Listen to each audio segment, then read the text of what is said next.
7h-10h sur Radio Courtoisie, suivez la ligne droite. Alors vous vouliez revenir sur le projet de créer des groupes de niveau dans les écoles et plus particulièrement sur la façon dont le gouvernement s'empare et traite ce sujet, n'est-ce pas ? Oui, depuis le lancement de cette idée par Monsieur Attal, alors qu'il était ministre de l'Éducation nationale, il y a des positions très différentes, c'est-à-dire que lui reste sur cette position alors même qu'il n'est plus ministre de l'Éducation nationale, qu'il est devenu Premier ministre entre-temps, et que Madame Belloubet, visiblement, est contre cette idée parce que elle imagine que ça va provoquer un tri social. Donc il s'étripe sur ce sujet depuis plusieurs semaines, plusieurs mois maintenant, alors qu'il me semble que c'est une organisation qui doit être du ressort des établissements, des chefs d'établissement et des professeurs eux-mêmes, quelque chose qui se décide en concertation, quelque chose qui se décide, on va dire, au niveau d'un établissement et qui doit être adapté aux problèmes du moment.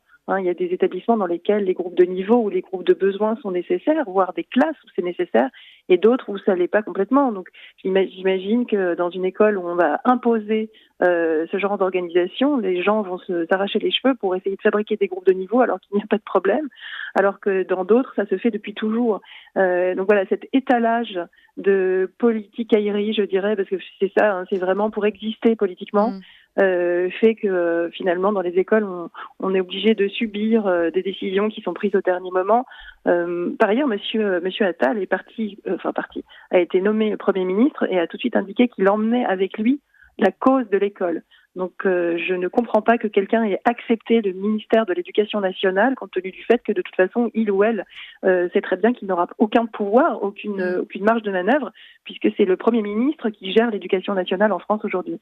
Selon vous, il aurait dû lâcher justement l'éducation nationale ou bien est-ce que ça peut être une idée acceptée que de se dire que le Premier ministre fait de son mandat de l'éducation un des sujets phares?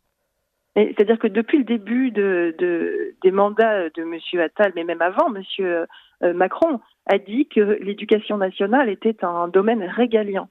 Donc depuis l'arrivée de ces gens au pouvoir, l'éducation nationale, qui est pourtant normalement un domaine dans lequel doivent pouvoir s'exercer aussi bien des services publics que des services privés, devient un domaine régalien. Donc il n'y a plus aucune marge de manœuvre, ni pour les ministres de l'Éducation nationale, ni pour les acteurs privés de ce domaine. Donc ils se sont accaparés un domaine qui autrefois n'était pas du tout considéré comme un domaine régalien.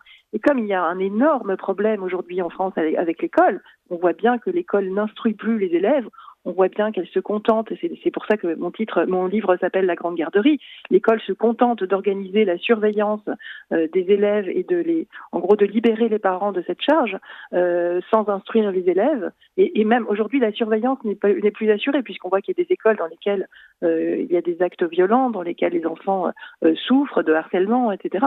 Donc aujourd'hui, on voit bien qu'il y a un énorme problème avec l'école. Donc le Premier ministre et le Président de la République s'imaginent qu'en s'accaparant ce domaine, ils vont régler les problèmes.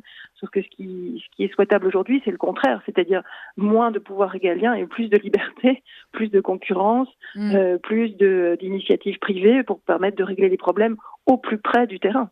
Oui, parce que finalement, selon vous, l'éducation nationale et donc Nicole Belloubet et même Gabriel Attal devraient se contenter de prendre des grandes mesures, de fixer un chemin, mais ensuite laisser la latitude nécessaire aux professeurs pour choisir eux-mêmes ce qui est pertinent ou non en fonction de leur cas particulier dans leur organisation. De mon point de vue, leur fonction, c'est de fixer des objectifs de fin de cycle, on va dire, c'est-à-dire de savoir très précisément ce que doivent apprendre, ce que doivent savoir les élèves à la fin du CM2, par exemple, puis à la fin de la troisième et au baccalauréat.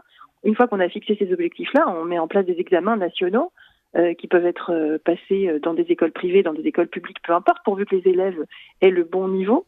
Ce qui sous-entend qu'on remettrait en place une sorte de certificat d'études à la fin du CM2 et la liberté pédagogique pourrait s'exercer pleinement. Et à mon avis, il y a aussi un problème de recrutement des enseignants. C'est sûr que si on met en place un système comme ça, il faut s'assurer que les enseignants soient bien formés. Et c'est là aussi qu'il faut mettre de la concurrence dans les formations d'enseignants, parce qu'aujourd'hui, ils n'ont pas le choix. ils doivent subir le lavage de cerveau des inspé, ce qu'on appelle les inspé, c'est-à-dire les centres de formation pour les enseignants. Donc, tout ça est à revoir en profondeur, mais surtout pas en faisant remonter les responsabilités dans un ministère ou à la présidence, mais plutôt en les faisant redescendre vers le terrain et en permettant aux gens d'agir, de prendre des initiatives et de s'adapter aux élèves qu'ils rencontrent. On va finir sur ces mots. Lisa Kamen, merci beaucoup d'avoir été parmi nous. Je rappelle que vous êtes professeure, auteure de La Grande Garderie, paru le 6 septembre dernier aux éditions Albin Michel. Merci d'avoir été parmi nous et à la semaine prochaine.